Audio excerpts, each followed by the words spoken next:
Hey guys and girls, just wanted to talk to you guys a little bit about Buzzsprout. Start a podcast today with free podcast hosting for Buzzsprout, easy podcasting software for hosting, promoting, and tracking your podcast. Buzzsprout is the best way to publish a podcast online for secure and reliable hosting to full iTunes support. Get started for free, no credit card required, cancel at any time. Stats are for losers. That's why we took the damn field.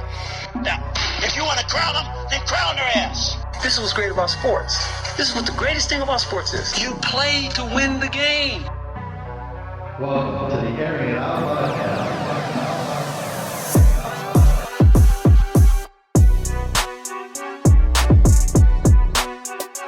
Ladies and gentlemen, welcome back to the Airing It Out podcast. I am your host, Dustin Marion. As always, today I am blessed and honored to have my guy.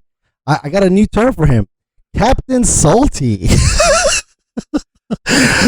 I guess I got a promotion. Yeah, you did. Well, I always put you in as the captain when I'm writing the bio for the shows. So, but Uncle Saultee, makes it seem like you got nieces and nephews. Captain Saultee actually makes you seem like you're on the field, which I like a little bit more. What's up, dude? I can dig it. Hanging in there, wearing gas masks. I know. Yeah, it's still going. Yeah, it's fortunately in its death row. I know I didn't prep you with this, but I wanted to ask you: did you take a look at I forget how much it was, but let's say I think it was $25 billion in the restaurant relief fund. Oh no, I didn't see that. I didn't pay much attention to the bailout, other than the fact that everyone on my Twitter feed was pissed off that it was $1,400. Let's dive into that really quickly just for a second, because I'm going to try to steer this a little bit, because I just did a show last week about it. Shouldn't we just be happy that we get the 14, even though the 14 really doesn't help? If the 14 doesn't help, 2000 is not going to help. I think what most of the people on my Twitter feed are, which is a bunch of leftists, they're mad because they're comparing this. Shit. They're comparing this not to what we have received so far, but how other countries have handled COVID relief. And with the exception of Great Britain and England, we have gotten the crappiest hookup out of anybody. No, I agree. I agree with that. I wonder if they should have not released those things. It's almost like, when we released the salaries of players, because people are jealous. When people find out that in France you've been getting $2,000 a month since the very beginning, since that people weren't released from their jobs are still getting their payroll somehow from the government, yada yada yada. So yeah, I mean, $1,400 is great, but how much is rent in San Diego? At least 2,000. Right. I mean, how many months has it been? 6, let's say. So I mean, there's thousands and thousands of people about to be out on the street, and as far as their landlords kicking them out, I don't know who you think is gonna fucking move in and replace those people. So this is my thing. Okay, so if 14 wasn't enough, 2,000 is not going to be enough either. So why is everybody getting their feathers all ruffled? And I get what you were saying about it being more in other countries, but if he guaranteed the 2,000, you got 14. 2,000 wasn't going to help you out either. If I tell you I'm gonna vote for me, I'll give you $2,000, and then I give you 75% of that. I think you have a right to be a little disappointed. Yeah, but listen, first of all, people need to start understanding what it is about getting disenfranchised about politicians. They always disenfranchise us. They say a lot of things. I mean, Obama, your favorite guy, that's actually, a joke, but he said a lot of shit too, right? They all say a lot of shit. That's their deal. I actually would give kudos to Biden to at least coming through on some of the front, because he couldn't have came on any other front. I watched this very closely, and the Republicans were so close on not passing this bill. The Republicans didn't have anything to do with passing this bill. I get you, but I'm talking about how they were fearing. Okay, how about this? I'll rewind the tape. When Donald was in office, they didn't want to push it because they were supposed to get this done last year. They're just. I know your brain's about to hurt. I'm about to fuck your shit up in a bad way. You're gonna get mad at me. It's the Democrats and the left that frustrate me, because they are so tremendously full of shit. When you have the presidency the House and the Senate. Then you don't need a Republican vote to do anything. But for some reason, whenever the left, I won't call them the left because they most certainly do not represent the left. Whenever the Democrats get control, they pass Republican bills. Right. Yeah. Because they want to compromise. When the right has control, all they're trying to do is push their most right-wing agenda. Let's end abortion. Let's limit abortion and leave it to the states, so there can be no. Right. Nothing gets fixed. Yeah. Right. There's no availability for 3 states, but you have the national right. But then the left gets in, and like Obama. Let's pass Obamacare, which was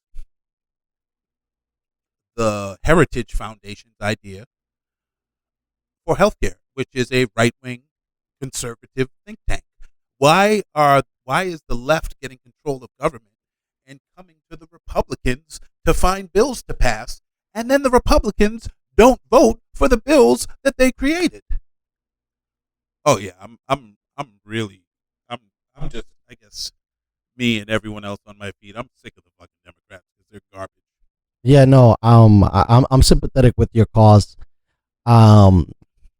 It's been a frustrating time for us to be when we need them the most. That they have screwed things up a little bit. I wanted to ask you something because I don't know if this came off your feed, and I know we went with 3. Well, but now that I got you, go ahead, finish it up. Comment on that. The things that they said they were going to do, and the things that they campaigned on. The reason they won is because they were like, $15 minimum wage. Let's cancel student debt. Let's have Medicare for all. And everyone ran out and voted for them. And now it's 4 months later, and they're like, I'm sorry, even though we have complete control of government, we can't help you with any of that shit. Because there's someone I've never heard of in politics before making a recommendation that we shouldn't do it. So we're not going to do it. Yeah. At least now we're starting to really, really, really see what they're made out of, because I really think that there was a lot of people that thought they were going to come in and save the day with the cape and the mask, and that's not entirely true. But I don't want to get on this because we're gonna do a show tomorrow with you, and I don't want to waste all your good stuff because I can't wait till you start going crazy. But really quickly, it crossed my board last night because I've been combing news feeds like a motherfucker. Did you hear this Deshaun Watson story, by the way? No, I didn't hear it. Oh, so cool. This is awesome that I'm going to tell you this. And you only get you and me only get like a 2-minute reaction because I'm also saving this for tomorrow's show. Someone is coming out and saying that Deshaun Jackson wasn't in his best behavior around the woman. So now there are allegations and charges being brought up against Watson. In the middle of a potential trade, in the middle of free agency, in the middle of draft, in the middle of the most important time during the NFL, there seems to be a smear campaign going on, since we were in the politics thing, while he's trying to maybe relocate. I wanted to hear your thoughts on this. And by the way, supposedly he came out of Texas camp. Okay, I was going to say, if that comes out of Texans camp, I think that is the only way we could possibly classify an allegation as a smear campaign. Yeah. No, I had to make sure I got you all the stats, Daddy. I've been training on this shit a little bit. I'm kind of getting good at it. Wow. That's what I said. Wow. I can't believe it didn't come across your feed. You got to turn that fucking political shit off and start ratcheting up that sports shit, bro. No, I didn't hear anything about Deshaun's allegations of sexual harassment. Although, being a man in this world, it wouldn't surprise me if he sexually harassed someone. He already released a statement that he said he's never misbehaved around a woman in his life. I know that's protocol, but I kind of believe homeboy. Okay, he's not the prototypical. I would put him, let's say, in the vein of a Russell Wilson. He seems like a really nice guy. That's what I'm saying. Stand up individual. Yeah. However, he's a man. We are male chauvinists. Right. born in a male chauvinist society made by male chauvinists. I didn't know that until my boy Cam helped me out with it. You know the story. Actually, the rest of the world should probably know the story. Yeah. Tell us the story. Well, when Cam came out, he had his issue with the female reporter, where he was right. incredibly condescending towards her because she was a woman. And as a male who was born in a male chauvinist society, I immediately wanted to jump to Cam's defense and explain to everyone what Cam actually meant when he said what he said. And then I went ahead and I put my empathy hat on. I substituted black person for woman, and I realized very quickly why she was so insulted. And then I thought about it, and I was like, wow. My first reaction was to jump to Cam's defense, and after I reassessed it, I was totally wrong to do so. So I that was the first time that I. That's ever actually a understood. really, really fair comparison, because one can argue that that was like on the lower tier of harassment, Mhm. and we're talking about the other spectrum on the 180 side, where you're actually touching without permission or making someone feel uncomfortable, whatever the case is. And so if Cam can seem as a gentleman at times and maybe drop the ball, they could also happen on the other side too. Exactly. Yes. And, it's really, really crazy. I want all my black friends to earmuffs right now, but it gave me a little bit of insight into how it might be for your random white guy in America. Well, I said it the other day, he bro. might be a little racist and not know it. Yeah. It doesn't, and, Right. And the part that I'm going to say is, it doesn't make him a horrible person, Well, in this community or in this stratosphere, it does. but it doesn't. Right? No, I get it. But the stay woke You know. community would be But extremely alarmed by that statement. Yeah, but and yes, he has to do things to make it right and to change his mind and to stop thinking that way. I'm not trying to take the responsibility of his ignorance away from him. I'm just saying that coming from a racist society, it is almost impossible for someone to not internalize some of those racist thoughts. Yeah, no, fair point. And I want to save some meat on the bone for tomorrow, because I really want to dive into this, and we'll have potentially 3 different sides and 3 different arguments. But I think that you packed it up and unpacked it really quickly and really well. It's going to be interesting to see how this moves forward. I just have, Tell me. honestly, as a guy, I have no time for shitty Right. in that way. I get it. But it's hard, and I'm not trying to It is. defend. I'm not trying to defend, but I think that there's a level of when you have money, it kind of comes with power. Entitlement. Right. Yes, And then I'm with entitled. power, you make mistakes. And, before you were, if it's, fraudulent and it constantly happens, then if you say sorry, it's really not that powerful when you're trying to apologize for something when you did wrong. But if it's not on the radar all the time, because this is the first time we've ever heard anything from, Deshaun being in a negative connotation, Socially, yeah, right. he's been then speaking- maybe he could come out publicly. If he was fucked up, he could say something. But this is a crazy thing. Texas could have alienated him so bad if this ends up being a guilty verdict or goes to trial, that he might be done playing football. Like, that's how crazy it could get, right? Because now if they leak some of the stuff that's in Discovery, he hit me, he grabbed me, all that shit, he might not be playing football. So speaking about football, maybe on a more positive note, we'll switch. Good time for a second. Yeah, because a lot of people on Twitter, your cousin, everybody thought Deshaun was going to New England, right? Or that seems to be what the tea leaves were giving off. I wanted to get your thoughts on, and I forget what the exact number is, but let's say they spent in a day over $150 million guaranteed in a couple of days to fix or to make positions tighter on their team. And a lot of people are giving them shit for this, which is strange. I've been talking about this a fair amount recently. The Patriots have never actually had this much cap room in the last 15 to 20 years, and also with the way that COVID changed the salary cap, where for the first time it's going down instead of going up. I think the Patriots had the third or fourth most cap room of any team, and all the rest of those teams were picking in the top 3 or 4 picks in the draft.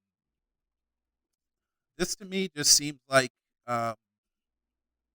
all the guys they drafted were in their early 20s. All of the guys that they drafted have their best football ahead of them. And Bill Belichick has had this idea of running a 2 tight end offense, and he's been trying to institute it from the very, very beginning.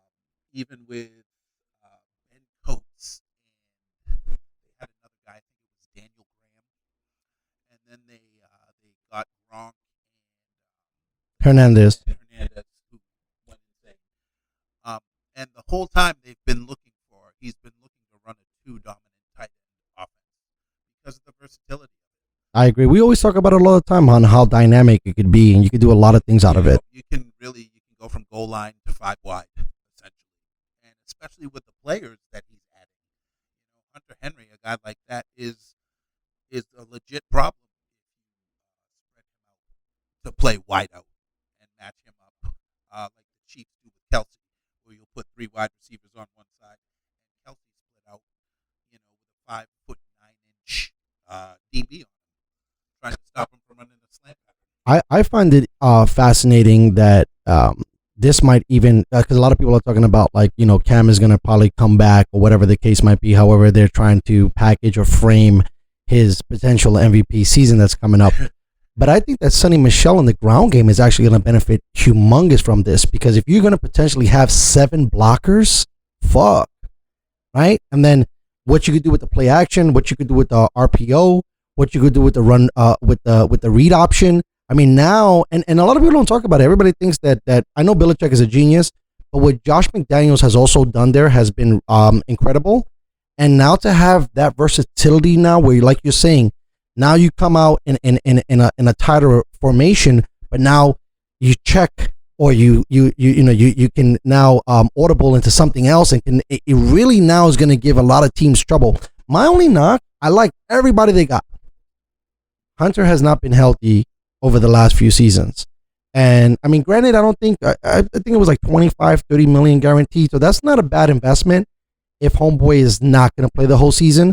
But wow, if those guys all get to line up and they got guys coming back, holy fuck. They're going to need a new quarterback here in a season or 2. I don't think that they have the idea that Cam is going to be the future of their franchise. I wouldn't be surprised if they took a quarterback with one of their high picks. If I'm in that offense, what I would really want to do, and I know this is out there, and I know a lot of people are going to look at me like I'm crazy, but I would want to use Cam with his endorsement as a little bit more of a weapon and less quarterback. Right. That's what they showed last season a little bit, especially in goal line fronts. It was automatic that they were running the rock with him. Like, I wouldn't be opposed to drafting a traditional quarterback, that's just there for accuracy. And I would want to keep Cam on the field at all times. It's funny. Play him at tight end. It almost looks like their early version of the Wildcat when Chad Pennington was down there, and you have Ronnie Brown and you have Ricky Williams kind of doing something like that, and then getting somebody like Chad Pennington who just gets you those conversions on the first downs, and then you're just going to chop it up, because at the end of the day, it's about controlling the time of possession and controlling the rock. And with something like that, you got Sonny Michel. They always have a stable of guys back there. James White coming back. There's so many players every year you could get out of the draft, at least at the running back position, we talked about it the other day, is plug and play with the running back. That's usually the guy that you could do the most with early on, and especially in a rookie season. And they get guys out of nowhere because Sonny Michel was not on my radar in college. Just think about what you could do with Cam. Cam is what, 6'5", 6'5", 6'6". about 240. Now that he's a vegan, 240. He used to be a little higher. So you have him put on a little bit more meat, and just I don't know, like the way that he could open up the offense, it's really obnoxious. Oh, it's going to be crazy. With trick plays. If you get him willing to take a couple snaps at tight end and maybe block once, take 3 or 4 reps, I would still want him to throw the ball, 10 to 12 times a game. But I just feel like offensive coordinators, now that we're getting weapons like this in football, I think they need to broaden their horizons about what these players can do for you all over the field. We're getting athletes at quarterback now that can run right routes. You're going to have 2 or 3 guys on your team now who do have the ability to throw fairly consistently. I don't know. I just feel like this is something, especially with Jesus Christ with Cam. He's like 7 feet tall. He could block a defensive end. My only concern with Cam, and this was brought up before too, is he's got to get those fundamentals down, bro. You cannot be jump throwing balls. You got to keep your feet on the ground. I just think that he needs to go, just make sure you just stay fundamental within your space. And I think you're starting to do too much and you're taking away on what you can do. Yeah, last year was a bit of a, you didn't really see that from him before last year. No, not at all. He always has kind of this weird motion when he's going deep that he kind of steps up and lifts the right back of his foot when he should be planting it to get more of a, he kind of he lobs the ball more than kind of a different vertical where you want to put it right in the basket. And I think that that's where a lot of his passes kind of get broken up because he kind of keeps the ball in the air just a smidget too long to give the DB the opportunity to get on it. So I just hope, look, I follow him on YouTube. I follow him on Twitter. The guy's training all the fucking time. He's got a commercial. The guy's yoked. It's not like this dude is not in the greatest shape on the planet. But this is the thing too, Eli Manning, quote unquote, is a bum. But when you play the position well, you get shit done. And there's no reason why, he couldn't be successful as a prototypical quarterback. The problem is now the Bills are playing better. Now Miami's chomping on the bit a little bit. The Jets, which we'll get into a second, they might start to make noise. Who knows, right? We'll see. I think you're going to see a much different Cam. Well, let me rephrase that. I hope we're going to see a little bit more of the Cam old this upcoming season. I think Cam really did feel like there was a lot of pressure on him. The entire offense ran through him. They ran through his running game, through his inability to throw short passes. So I don't know. I hope to see him have a rebound season. He's got a lot more weapons now, so that's not an issue. They have that left tackle back. Yeah, free. Trent Brown is going to be great. Was just stealing from. You could tell that they're committed now to running the rock. We got 2 tight end sets. We got a monster at left tackle. He's a giant. Right. I think he's 6'8", 6'9", something crazy. I mean, who knows if they go out and get Hudson? Just let's say to shore up the line. By the way, let me take a pause real quick. Did you see? Oh, that's right. You told me that was already confirmed. Did you see your boys? What you guys did? Oh, of course. To pick up that offensive lineman from the Patriots, who was probably one of the hotter offensive linemen out there. Now, is he a left tackle? What is his position again? He's a left guard. He can play a little bit of center. Does that make the Chiefs a little bit more dynamic because they were worried about getting Patty chasing around against Tampa? I think with the Super Bowl defeat,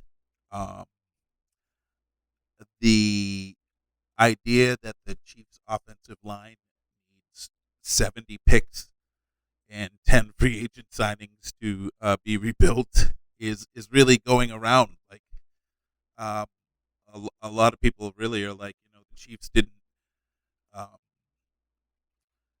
take the necessary precautions to shore up their offensive line.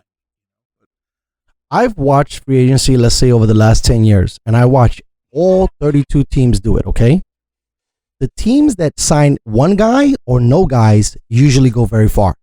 The teams that sign multiple dudes, and that's why I think a lot of people are giving shit to Bill Belichick, usually the teams that go bananas in free agency, a la the Jets, Jacksonville, some of these other bad teams, they don't see that much success. there's a lot of holes to fill, so Right. they sign a lot of people. Right, and I get that, but usually from my experience, the teams like the Steelers who sign maybe one guy, the Giants who sign one guy, the Green Bay Packers who sign like one guy, and I'm gonna steal this, and it's from 100 bunch of people, but it's also been on Twitter. Teams that win build through the draft. That's it. Well, that's very true. And also they draft for the best player available. They don't draft for positions. Right. We're just trying to get 52 guys, 53 guys that are all buying in here. We don't need to keep getting, because a lot of these dudes, and it sucks. You know what sucks about this whole thing about free agency?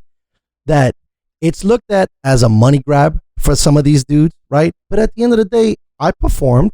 I would like to get paid, right? The fact that Juju Smith-Schuster is not on a team already is ridiculous. Now, granted, he might have not had his greatest years while he was under Antonio Brown, but the dude is still solid, okay? 5 to 8 touchdowns, 1,000 yards, 80 catches. I want that guy. Same thing with, Galladay, even though he got a little nicked up during the end of the season. Pay this dude. Like, I don't understand. And it's definitely the billionaires boys club that don't want to fucking pay these guys. The only guy that I got to tip my hat to a little bit, and we didn't get a chance to talk about it, but we're going through it like a little bit of a lightning round, is Jerry Jones. Because Jerry Jones pays motherfuckers. And he usually, granted, my co-host we're going to talk to a little bit last week, Dak didn't get paid on potential, but he gives Zeke money. He gave Cooper money. So at least there are some teams that pay, because look, the Ravens, they didn't sign no motherfucking free agents. They were like, goodbye, bye. Green Bay, adios. Well, no, Green Bay signed their running back, which really didn't make that much sense now that they have the guy that they drafted in the second round. Well, I think that they were dynamic. They were dynamic. Like having that second round dude plus him makes them dynamic. You know what I mean? And again, actually, kudos to them. They did pay somebody, because they don't fucking pay either over there. Okay, and you know what sucks? It's usually the bad teams that pay for players. Now, speaking of bad teams, the Jets go and get Corey Davis, which was a shock to me because you had a little bit more marquee guys. Now, I would have said, or I would have argued, that if Chris Godwin would have hit in free agency, he might have been the number one guy, potentially. I think Godwin has it. No, he got franchise tagged by the Tampa Bay Bucks. He'll be back. Oh, I'm sorry. I confused him with the guy from the 49ers. Who's that? The Swiss Army knife? Goodwin. Yeah. There you go. I'm Right, Goodwin and Godwin. Yeah, it's okay. So, but he got franchise tagged. But anyways, that's the thing. So when I see Corey Davis as the first receiver off the quintessential board, because usually board refers to rooks and the draft, but to see him like taking off, I was impressed, because first of all, I watched Tennessee last season because they were very good. During the absence of one of your favorite players, the wide receiver on Tennessee, who's dynamic, who we always misplace his name, and I'm doing it right now, which is totally offensive to my man. But Davis emerged, and he's dynamic. They're like, I'm not going to say the Jets are here to play now, because we still don't have the marquee position locked down, which is QB. But now with a Mims and a Crowder, and you add a Davis, now we have at least a decent bunch of receivers that can catch, because we still have question marks at tight end and running back and quarterback, which pretty much you need those other positions so that the wide receivers flourish a little bit. It's just nice to have a legit guy at wide receiver 1A/wide receiver 2. 100%. And he's going to sell jerseys like a motherfucker. 84 is going to be running out the goddamn building, which is nice. At least a little bit of a new hope under Joe Douglas, to do a Star Wars reference, because we're headed there in a second. But I'm optimistic. I can't believe how many people traded homes, and we talk about this all the time. There's a lot of mobility in the NFL. Guys are switching teams like crazy. I wanted to throw this one out there to you. Did you see AJ Green was signed by the Arizona Cardinals? I did, for million a year. Yeah, he had 1 year deal. I think that's pretty cool. I don't know what AJ has left in the tank, I agree with that too. but $6 million is not a lot No. to take a flyer on. No, not at all. But they should have the Cincinnati Bengals should have moved him 2 seasons ago Agreed. and got A house for him. Yeah. A house. Like, come on. Especially before you draft that quarterback. I think they probably potentially tried, but he was always injured. So how are you going to move an injured guy, right? And his value, I'm sure to them, they were like, it's better for us to keep him because his upside would be higher if he's healthy. I think another guy that was kind of in that space too, and I would probably fire the training staff, was Eifert. Eifert had this one season that he was blowing the roof off as a tight end, goes down, and that was it. And then you get, AJ go down, and that's it. I think that they're obviously putting all of their money on their new quarterback, and I think Burrow is the real deal, Holyfield. But we'll see. Eifert was in and out of fantasy superheroism faster than any player. Speeding, he was faster than a locomotive. Like he flashed and then he was fucking gone. Right, so that's kind of the deal, and that sucks, and that's why to kind of put a bow on this whole thing, it sucks when guys are trying to get paid, and you have all of these owners nickeling, diming them, and low blowing them because, like, dude, I've been killing it. If I put up 40 touchdowns and 4,000 yards, it would be nice for you to give me some money. It would be nice. It would be nice because baseball players clean up, and so do basketball players in advance. Yeah, and for what they've done. Come on, like get the fuck out of here. Like that sucks so much that everybody else seems to get paid, and the average salary in the NFL is barely $1 million. And it's weird too that everyone else's salaries is guaranteed. Right. Only a portion of the contract is guaranteed, and the shitty part is if I give you that whole guaranteed up front, I could cut you and give you nothing else. All right, so as we continue this, go ahead, I just want to say this one thing because please. I am the resident Chiefs.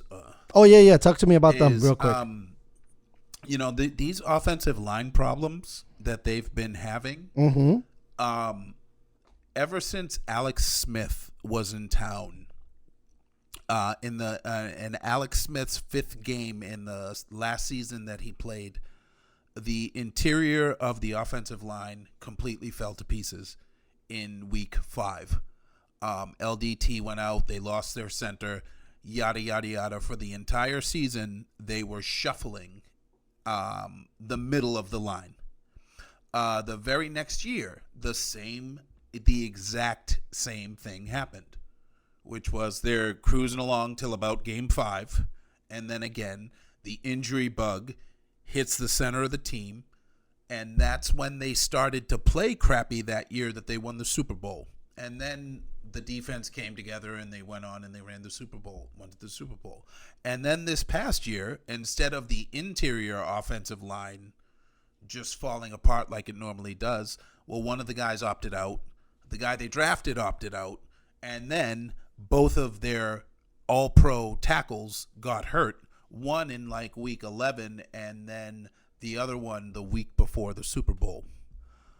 So as much as they do put resources into the offensive line, I think maybe they should invest slightly a bit more, and that might be the reason that they signed this guard who hasn't missed a game, is because, honestly, the problem for this team, legitimately, all 3 seasons, even when Alex Smith was in town, is that they can't keep the offensive line healthy for more than 6 or 7 games at a time. And I'll put this on it and try to move on. But the thing to me that I find really interesting is that seems to happen to a lot of teams. And I don't know if it's a nutrition thing, if it's an overwork thing, if it's a preseason thing, it's a training camp thing, a doctor thing. Like, you need for this shit to work, we need 5 guys, at least 4 of them to stay here. I see some teams like the Giants went through fucking offensive linemen like nobody's business. The Jets go through it all the time. I mean, it's strange to me that Vegas has been able to keep most of their offensive linemen, upright, but it's a big problem. It's a huge problem. I would say across the NFL. I mean, look at my man Russ. Russ can't buy an offensive line. He can't even buy. Like, if he was dedicating money, all I see homeboy is running for his fucking life. Deshaun Watson runs for his fucking life. Now is Patrick going to be one of those dudes running for his fucking life because we can't figure out this offensive line thing? No, because they put $500 million with a B dollars. Well, I like that they. I don't know. I want to look at his contract again because it got restructured. Yeah, and they will restructure it again. Right. So I don't know if he's ever going to get that that $500 million. You think?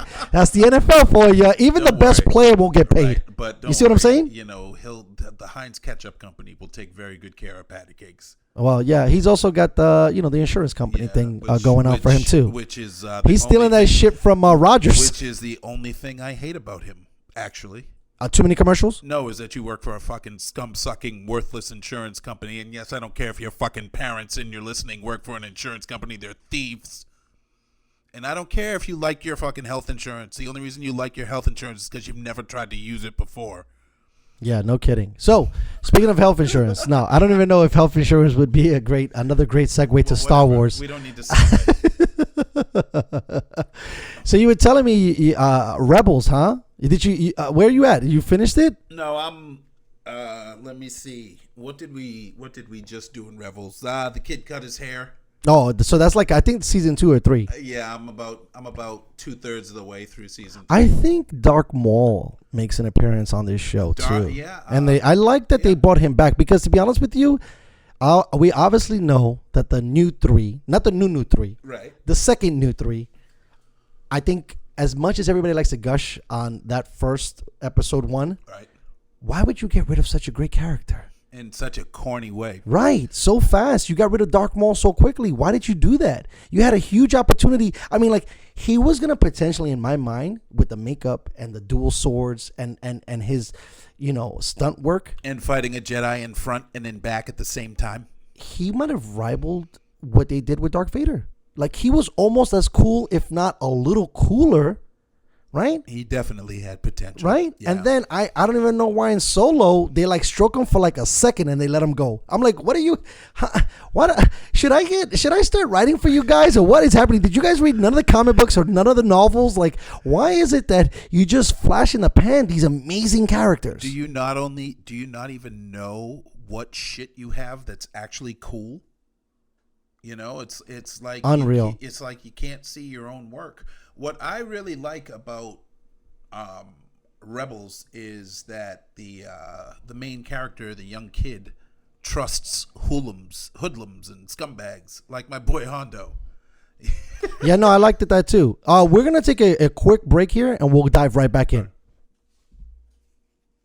So we're back. We're back.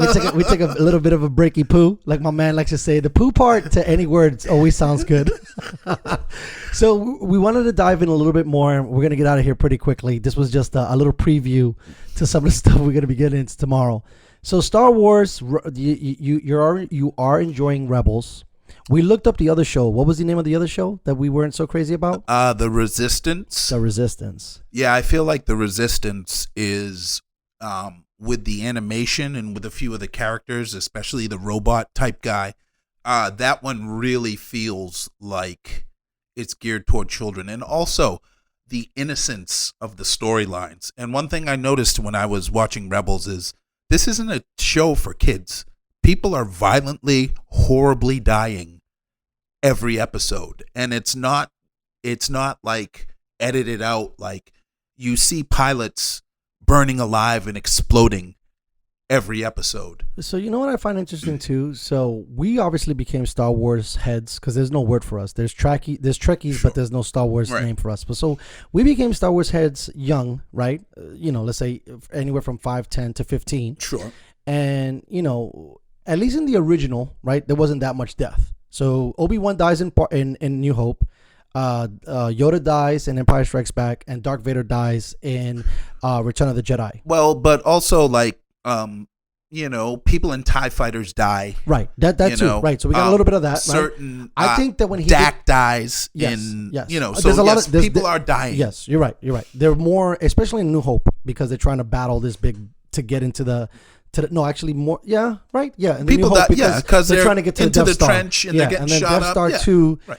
with the Empire Strikes Back. No, Stay on target. to Return of the Jedi. Yeah, Stay on target. yeah. No, it's great. The writing on that was actually brilliant.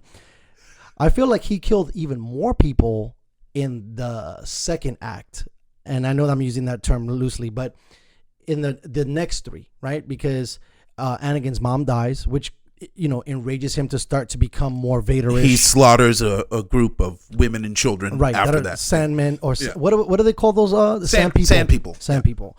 And well, then, because they're people, right. I just say it's women and children. Sure. Yeah. And then I forget is it the Return of the Sith? Is that part? Revenge of the Sith is the third episode. The third installment. Right. Mm-hmm. He kills a lot of mofos in there.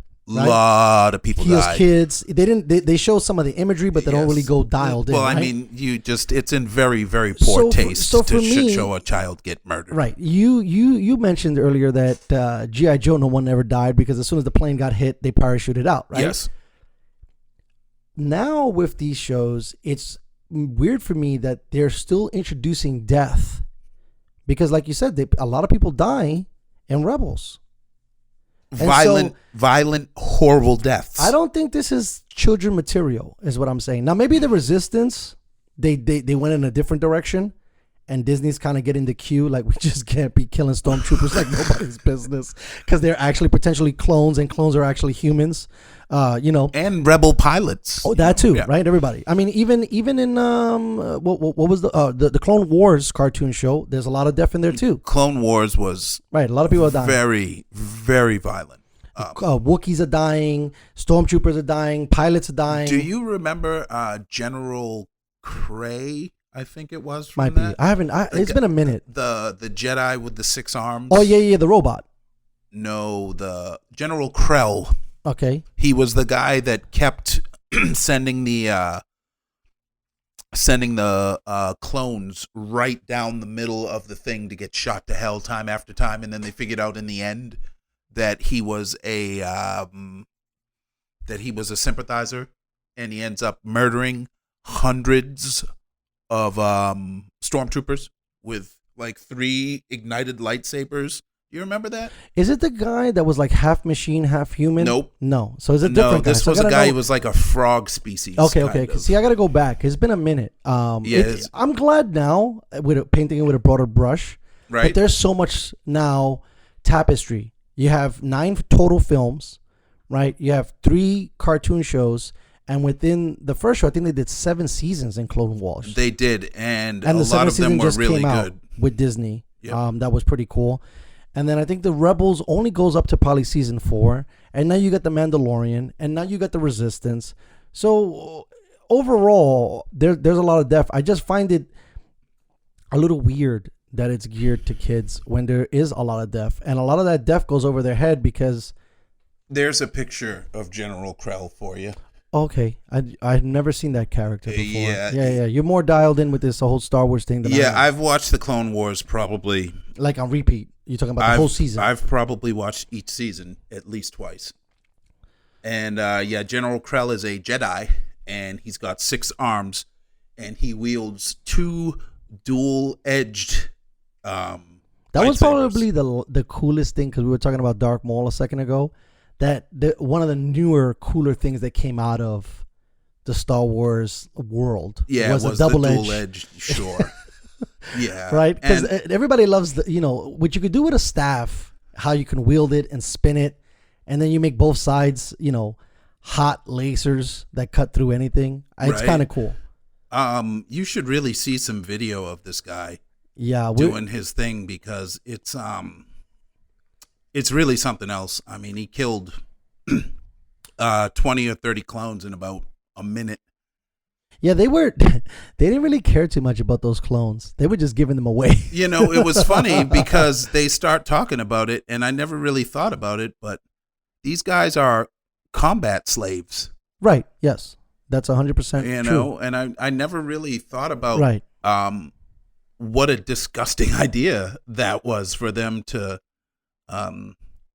basically make a bunch of war slaves. It's really...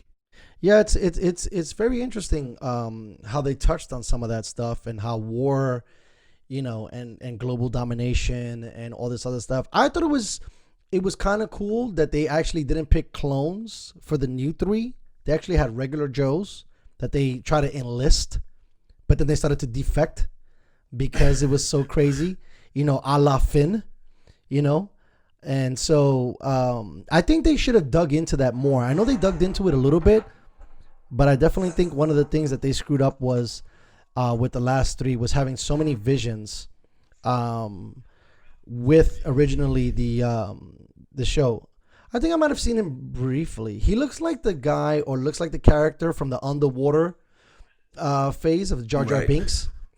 With that big, like the frog kind of look to him. The big neck. Yeah, he's the same species as the guy that in Revenge of the Sith, Obi-Wan Kenobi goes to meet to analyze where the dart he got is from. And he's like, oh, this is from the Samoans. And he has the 6 arms. I know. And The dude that was running like the hamburger joint. Yeah. Krell is the same species, and now you see him ignite his lightsabers over here. Wow, now you got me jazzed up. And I'm gonna definitely watch the Clone Wars now. This looks like good stuff. The problem is once I start this, I will binge the whole entire show in a day. As you should. Well, I know, but 7 seasons in a day could be harmful. But I just look That's at pretty this, sick. And this is probably the scariest entity I have ever seen in I've Star never Wars. seen this character. Like, this must have been later on. Yeah, this is I think season 6 or something like that. For sure. This is pretty cool. You got yourself a 7-foot tall Jedi with 6 arms. Yeah, no, pretty sick. I dig it. I do like it. I'm gonna watch it now. I got something else to binge because, bro, let me tell you, without this media or limited media, it's been hard. I've been running out of stuff left and right. I think I've seen every movie since 2000, like 3 times. You kind of have to but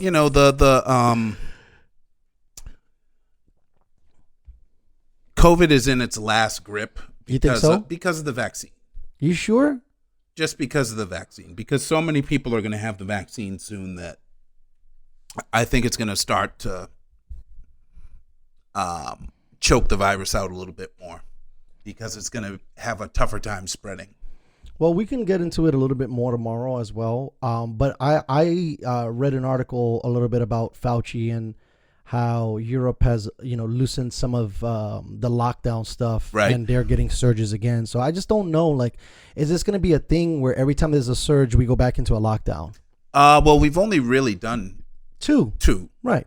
Are we going to do 3? Are we going to do 4? Are we going to do 5? Are we going to be like the LeBron James commemorative speech about when he went to Miami? Well, it's not going to be 1. There's going to be 2. It's going to be 3. It's going to be 4. Again, there are other countries that are done with COVID. Right. I know. They smashed it out. Yeah. And I think that the thing that we have to blame is the way that the people in power have handled it, and we as and also our willingness to participate or not participate in what we thought we could do to slow the virus down. But we only really have ourselves to blame because there's other countries that are done with this shit.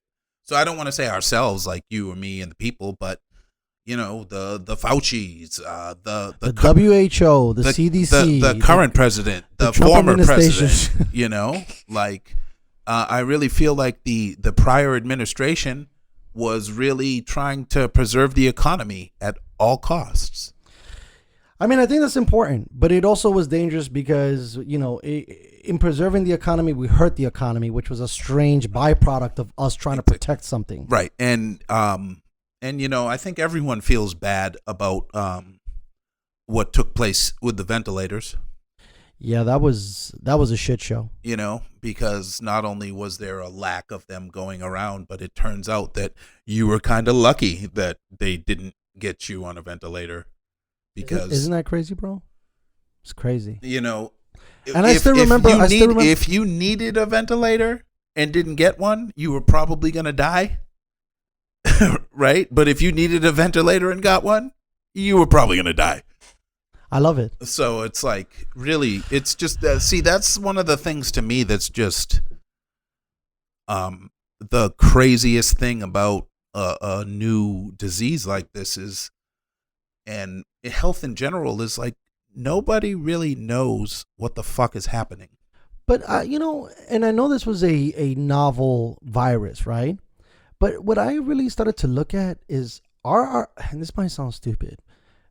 Let me broaden it. Hey, when you run a talk show and you talk for hours and hours and hours, you're bound to say some dumb shit. You're right. Right. So. But I'm trying to defend myself against that. But I feel like as evolved as I thought medicine was in this country, it really isn't. No. And we're using a lot of old school tactics where I would have thought with all of our money and all of our investing in the sense of like, making new discoveries and giving money for grants for all this shit, that we're still running certain stuff like it's the 1950s. Well, you got to keep in mind that the healthcare industry is a for-profit organization. Right, that's a problem. And there is no profit in vaccination. Also, there's no profit in curing motherfuckers. No, there's profit in treatment. Yes. Look at cancer. Look at AIDS. Yeah. That's another one, right? Because AIDS, they killed a lot of motherfuckers, and right. Anthony Fauci was on that same team too, and they misdiagnosed that whole situation too. I mean, it's like if you want to have a for-profit healthcare system, this is one of the bad side effects of it. I mean, there are lots of good side effects, like, we're leading and creating drugs. Right, yeah. So I'm not trying to say, it's all bad, correct. Because nothing is all bad and nothing is all good. However, it's a sliding scale. Yeah. However, it is, what is the word that I'm looking for? It is an obscenity to make money off healthcare. Yeah, I think I feel like so I just got back from New York and I seen all these crazy new hustles and new angles, and I won't go into them on air. But with all the stuff that there's a way to make money on, why are we using life and death to fucking profit? Because how are you going to say no? How are you going to say no to treatment? If I'm like, yo, nigga, you got cancer and you have $8 million on you, okay, well, it's 7.5 for you to live. What do you say? Well, we just brought up AIDS, right? How many people died during AIDS, right? A lot. Millions. Okay. Sure. Magic Johnson's still alive. Yeah. So he's the definition of that. When you have the dough, you're good to go. And damn, I started I like that. now. I like that. I like that a lot. If you got the dough, you're good to go, bro. See, once I start rhyming, I get into this dangerous space because the wheels are turning real good. But to drop an album in this motherfucker. Yeah, that. I mean. A lot of the COVID deaths I was reading could have been prevented if people had.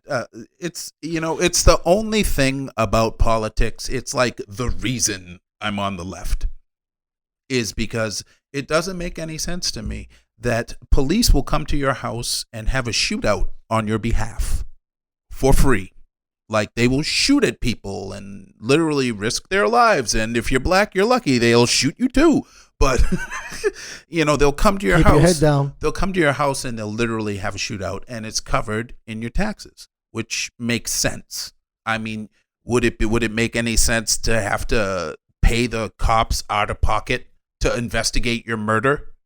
There's a murder. Well, that's the most expensive thing. If you want your murder investigated, it's going to be $500,000.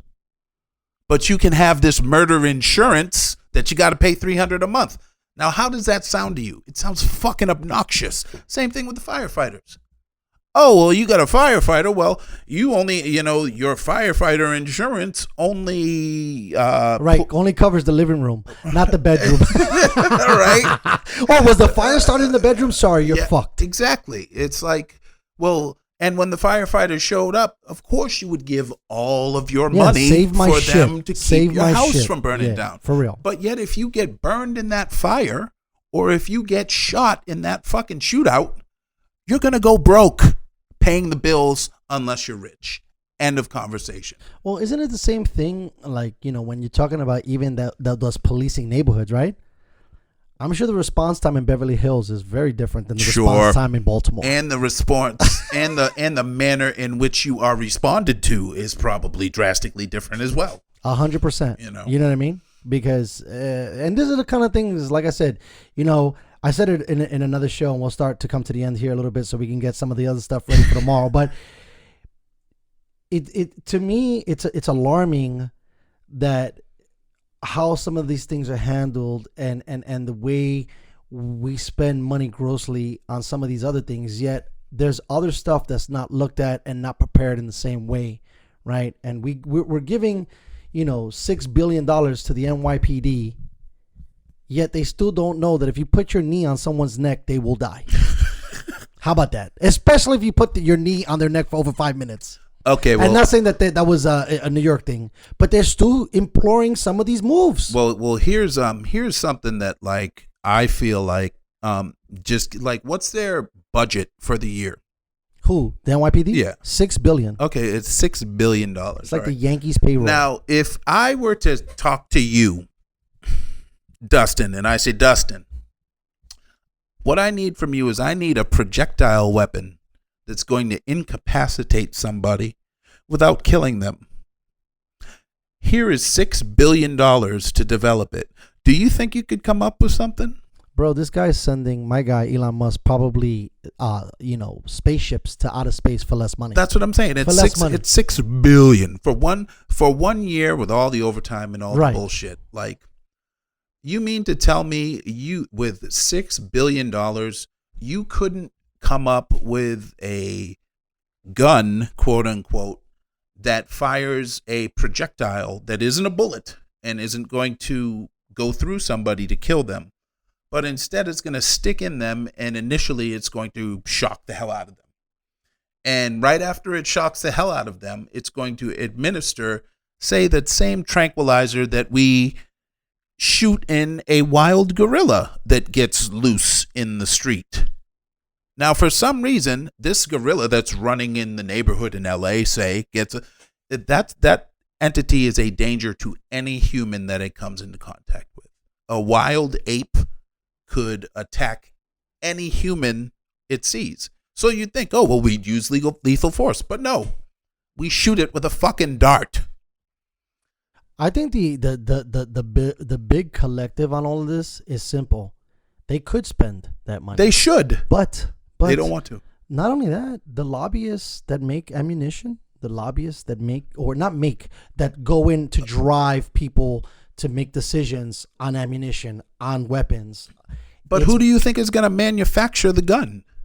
Of course it would be the actual weapons makers. Right. Like, they don't have anything to lose. That's the thing. The thing for me is that all of a sudden guns, we talk about all the Second Amendment right bullshit. If I did the numbers, and this might be stupid to say again, I'm circling the block on dumb. I bet you more people are killed by guns than ducks, geese, bears, deers. I mean, it's not made for hunting anymore, and we like to pretend like it is. It's not made for hunting. I really feel like you should be able to own a gun in this country. I do, because we talk about protection. If it's week 6 of the blackout, right, and my front door start knocking kicks on the open, door, right? Do I want to have a gun or do I not? Which yes. It basically comes down to, do I want to watch this group of 6 niggas rape my family in front of me, or do I want to have an opportunity to protect myself and my family from, so with that being said, Seems I feel like a no-brainer. It really is a no-brainer. Right. 100% no-brainer. But, and there are so many guns throughout the country already that, if you want one, you can get one. 100%.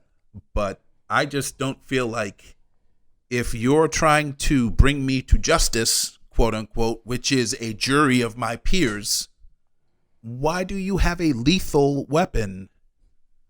It's almost like a catch-22 type of shit. Like, I want you to, I'm not saying take guns away from the cops, because that's obnoxious. But what I'm saying is, unless this person has a gun, we should have a gun that can be shot from about 100 feet away, that's going to hit this dude and have him drooling on himself.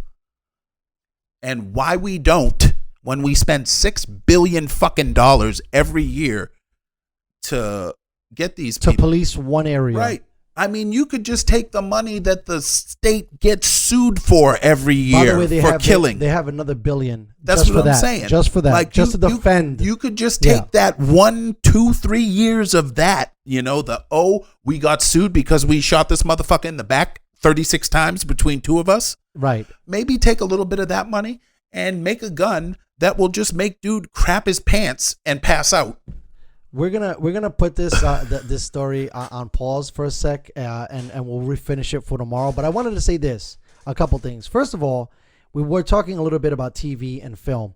It's extremely hilarious to me that a guy made a movie in 1980, right, called Terminator, and we're circling the wagon on that.